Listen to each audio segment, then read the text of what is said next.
मी भारताचे संविधान. तुला संविधानाविषयी काही माहिती आहे का? साक्षी बरं, कधी वाचलंय का? एवढं पण वाचलंय. अगं, भारतात संविधान लागू होऊन 70 वर्ष झाले आणि तरीही तुला माझ्याबद्दल काहीच माहिती नाही. आपल्या देशाचा राज्यकारभार माझ्यामुळेच आणि माझ्यानुसारच तर चालतो. म्हणजे भारतातील सर्वसामान्य जनतेचे अधिकार आणि जबाबदार माझ्यामध्ये लिहिलेले आहेत. चल, तुला मी ते दाखवते.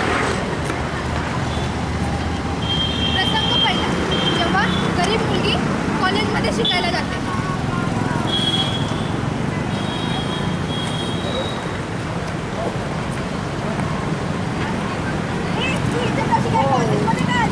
इथे म्हणजे शिकण्यासाठी. अगं, पण तुला शिक्षण परवडणार आहे का?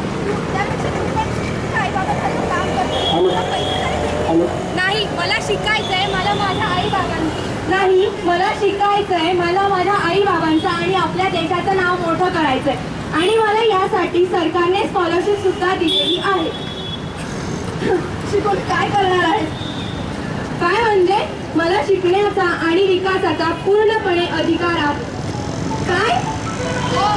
शिक्षणाचा अधिकार, विकासाचा अधिकार. हो, भारतातील प्रत्येक नागरिकाला शिक्षणाचा आणि स्वतःचा विकास करण्याचा अधिकार आहे. सगळेजण शिकले तरच देशाचा विकास होईल. हेच हक्क तर संविधानाने आपल्याला दिले आहे.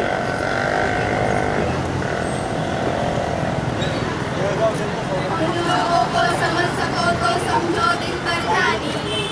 संविधान है राष्ट्ररंग है, बात है हमने मानी.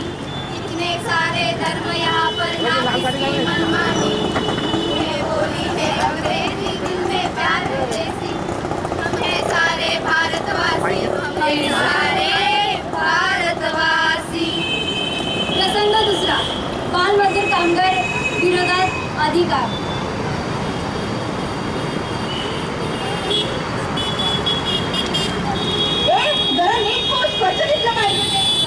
हो हो साहेब. अरे हे काय, एवढ्या लहान मुलीला तुम्ही कामाला ठेवलं? हा कायद्याने गुन्हा आहे. असं लहान मुलांना तुम्ही कामाला नाही ठेवू शकत.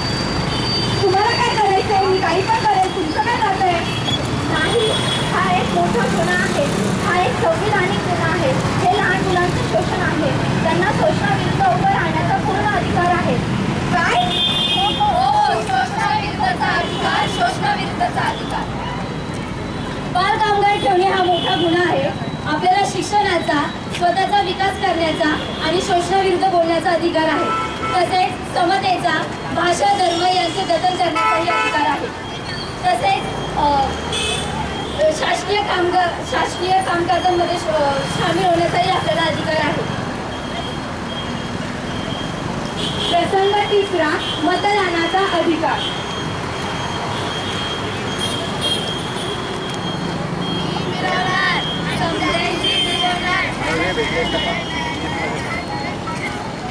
नमस्कार, आम्हाला मतदान करा.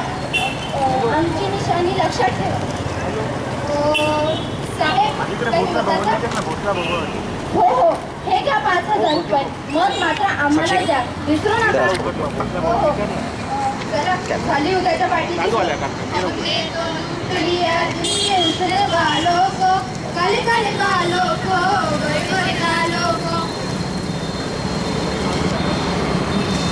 बघितलं, भारतातील मतदार आणि उमेदवार. योग्य उमेदवाराला निवडून देणे हा संविधानाने आपल्याला हक्क दिला आहे. पण भरपूर लोक पैसे घेऊन मतदान करतात आणि चुकीच्या उमेदवाराला निवडून देतात.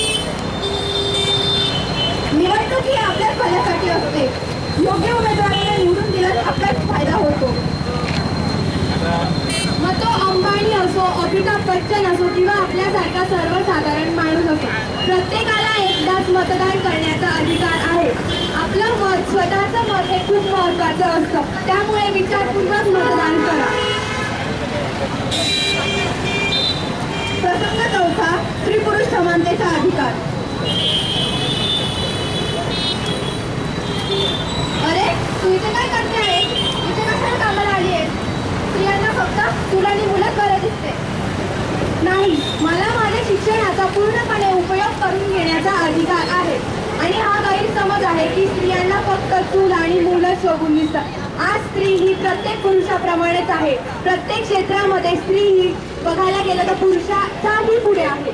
त्याच्यामुळे स्त्री ही कोणत्याही क्षेत्रात काम करू शकते. भारतातील स्त्री डॉक्टर, वकील, इंजिनियर कशामुळे बनल्या? संविधानामुळे.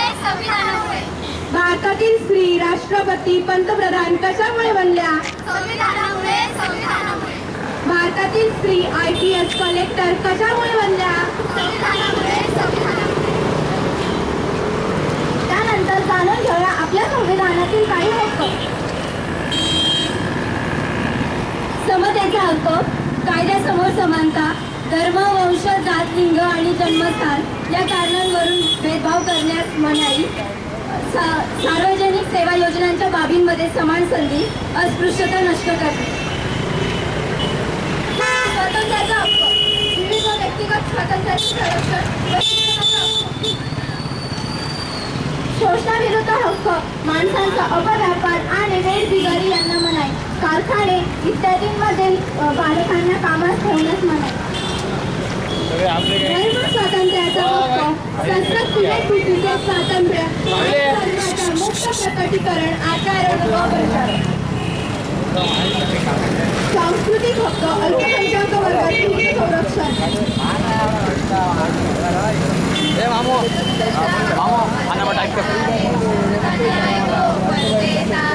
इसकी बदौलत भारत देश को मिला यहाँ सम्मान है. भारत का संविधान है. भारत